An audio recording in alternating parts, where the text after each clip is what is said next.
जब कोई व्यक्ति हमें कुछ ऐसा कह देता है जो दिल को चुभ जाता है, तो वह भावनात्मक रूप से काफी आहत कर सकता है। शब्दों में वह ताकत होती है जो इंसान के आत्मसम्मान और भावनाओं को गहराई तक प्रभावित कर सकती है। ऐसे समय में यह समझना जरूरी होता है कि हमें क्या करना चाहिए ताकि हम अपनी भावनाओं को सही तरीके से संभाल सकें और मानसिक संतुलन बनाए रख सकें। आइए जानते हैं। पहला, अपनी भावनाओं को स्वीकार करें।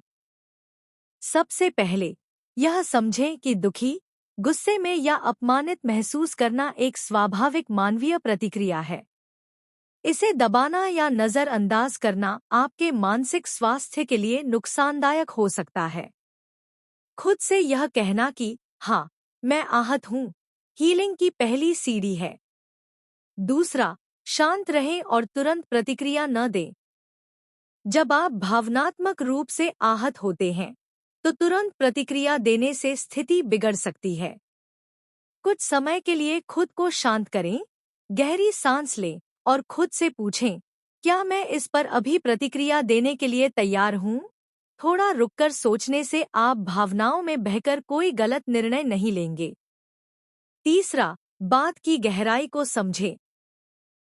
आहत करने वाले शब्दों के पीछे की मंशा को समझने की कोशिश करें।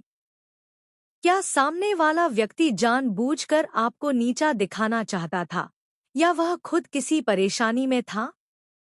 क्या वह अक्सर ऐसे बोलता है या यह एक बार की बात थी? कई बार लोग बिना सोचे समझे कुछ कह देते हैं और हमें उनकी बातों को दिल से नहीं लगाना चाहिए।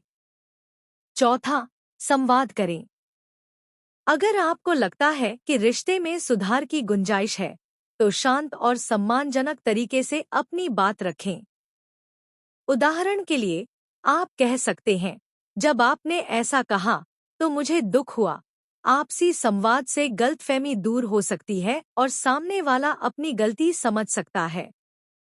पांचवां, सीमाएं तय करें। यदि कोई बार बार आपकी भावनाओं को आहत करता है, तो जरूरी है कि आप सीमाएं तय करें। किसी को भी यह अधिकार नहीं है कि वह बार बार आपको शब्दों से चोट पहुंचाए। आप स्पष्ट रूप से कह सकते हैं कि आप इस तरह की भाषा या व्यवहार बर्दाश्त नहीं करेंगे। छठा, आत्म देखभाल करें।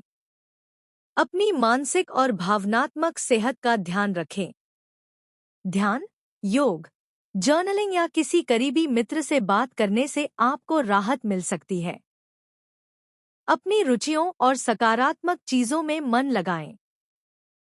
किसी के शब्दों से आहत होना एक सामान्य बात है, लेकिन यह आप पर निर्भर करता है कि आप उसे कितनी जगह देते हैं।